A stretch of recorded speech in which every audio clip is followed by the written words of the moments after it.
১৩৩ কোটি টাকা পাচারের অভিযোগে গ্রেপ্তার সাদিক এগ্রোর চেয়ারম্যান ইমরান হোসেনকে সিএমএম আদালতে নেওয়া হয়েছে। এর আগে সোমবার ইমরানকে গ্রেপ্তার করে পুলিশের অপরাধ তদন্ত বিভাগ সিআইডি।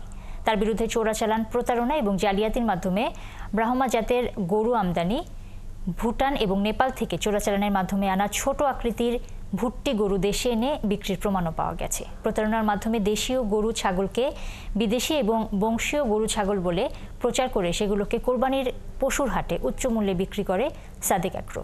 এছাড়াও টেকনাফ এবং উখিয়া, কক্সবাজার সহ এলাকা দিয়ে থাইল্যান্ড এবং মায়ানমার থেকে চোরাচালানের মাধ্যমে গরু এবং মহিষ এনে সাদিক এগ্রোর মাধ্যমে বিক্রি করতেন ইমরান। দর্শক, এই বিষয়ে জানাতে আমাদের সাথে আমাদের সহকর্মী মোহন ইসলাম যুক্ত হচ্ছেন। মোহন, ইমরান হোসেনকে আদালতে আনা হয়েছে কিনা সে বিষয়ে জানাবেন এবং কি সিদ্ধান্ত হতে পারে তার বিরুদ্ধে আইনজীবীরা কিছু বলেছেন কিনা?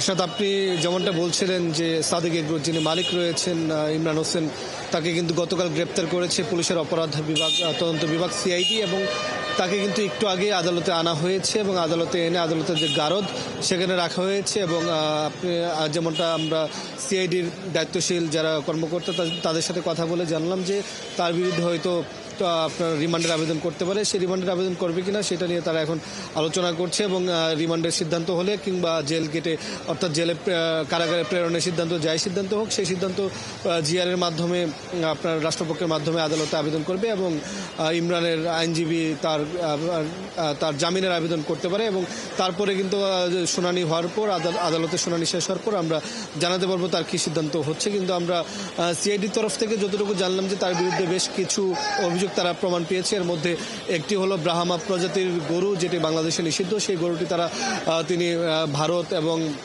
মায়ানমার থেকে আপনার সীমান্ত পাড়িতে অবৈধভাবে নিয়ে এসেছেন এবং সেই ব্রাহ্মা প্রজাতির গরু বাংলাদেশে কিন্তু বিক্রি করেছেন এবং উচ্চবংশীয় ছাগল এবং উচ্চবংশীয় গরুর কথা বলে দেশীয় ছাগল গরু কিন্তু অতি মুনাফার লোভে অনেক বেশি টাকায় কিন্তু তিনি বিক্রি করেছেন, যা গেল ঈদুল আজহার আপনার ঈদের বাজারে যে পশুর হাট থেকে কিন্তু নজরে আসে এবং সেই নজরের প্রেক্ষিতে কিন্তু তার যে এইসব অনিয়মের বিষয়গুলো সেগুলো সামনে আসে এবং বলে রাখি যে তখন জানা যায় যে তিনি মোহাম্মদপুরে একটি খাল দখল করে তার সাদিক এগ্রো বসিয়েছেন, যদিও পরবর্তীতে সেই খালটি পুনরুদ্ধার করা হয় এবং মোটা দাগে বলতে গেলে যে এইসব অভিযোগের ভিত্তিতে সিআইডি তাকে গ্রেপ্তার করেছেন এবং তাকে আদালতে আনা হয়েছে। অল্প সময়ের মধ্যে হয়তো আদালতে তোলা হবে, এখন পর্যন্ত গারদে রাখা হয়েছে। তার পরবর্তীতে আমরা জানতে পারবো তার বিরুদ্ধে কি সিদ্ধান্ত নেওয়া হচ্ছে।